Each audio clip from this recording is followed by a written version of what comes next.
It's easy to understand experience may continue after death. However, how can we know where experience continues, such as in heaven or a hell, or the animal realm, etc.? Well, it seems it's most like, I appreciate that you've said it in this way. I mean, it's nice to hear that there are actually people who are getting it, getting this point, that it doesn't seem unreasonable, whether you've experienced memories of past lives or so on or not. It seems to be quite in line with experience and reality to consider that the mind continues on, knowing as we do that reality is based on experience.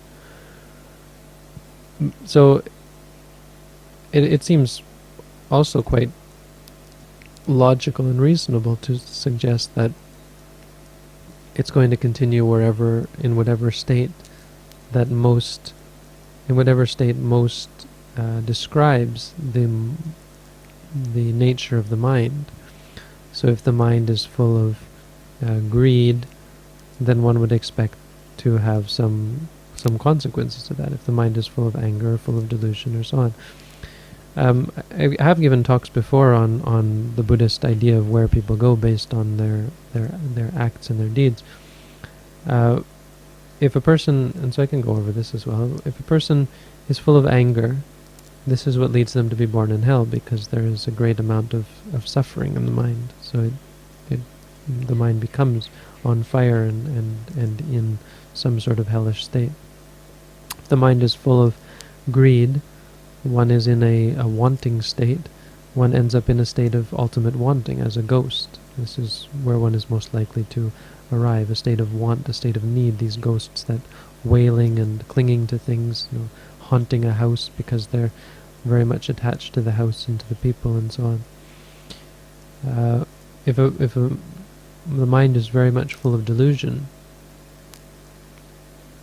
then one is most likely to be born as an animal, because the mind is clouded and deluded and in a state of only able to appreciate the very simple aspects of life, like eating, sleeping, and sexual intercourse, fighting, and so on. And so as a result, one is most likely to be born as what we call animals, these beings that are only able to appreciate the bare, basic, simplest experiences of life. Now, if a person is able to clear their mind to the extent that they're not saying or doing things based on, if they're able to be free from greed, anger, and delusion to a certain level, to the extent that they're not saying or doing things based on that, so their mind is pure to that extent, that is what allows one to be born as a human being based on morality. If they're able to keep their minds clear to the extent that they're able to control their physical and verbal acts, and so they don't kill, they don't steal, they don't lie, they don't cheat, and so on. They're born as humans. Now, in the human realm, it's further subdivided. One is born rich or poor based on one's charity, one's this affluence. That's the wrong word. This desire to see gain, to have people get things, impresses on the mind this idea of getting, this idea of receiving. And so as a result, one is born rich. People who are born wise, because they have gone out and asked questions and sought out wise people.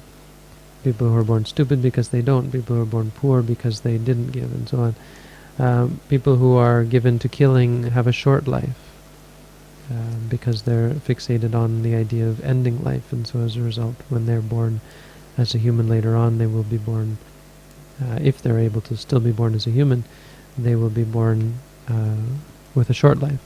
If they're given to torturing or hurting other beings, then when they're born as a human, if they're born as a human, they'll be born sick, with poor health. How are we doing? 4. if they're born in high society, it's because they were humble and unconceited, and they were given to respecting other people, respecting mother, respecting father, respecting teachers. So as a result, they have this idea of respect in their mind. So they're born in a high society or in a high position. People who are born in a low position is because they are not. People who are born famous, I can't remember all of them. There's altogether 8. I got through 6, didn't I? I think I got through 6. I got through a bunch. 5. Anyway, it's in the Chulakamavibhanga Sutta, I think, or the Mahakamavibhanga Sutta. There's 2 of them that should be read and should be memorized in a way that I haven't, obviously.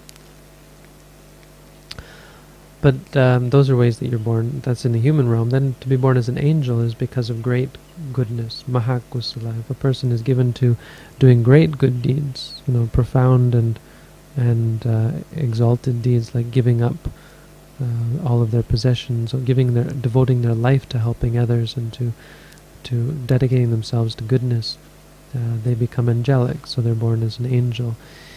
If a being is given over to intensive tranquility or transcendental meditation, then they're born as a god, because their mind is so exalted and universal that they're born in an exalted and all-encompassing state of godhood.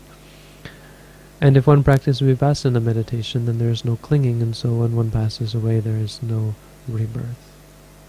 That's where the mind goes. Any more?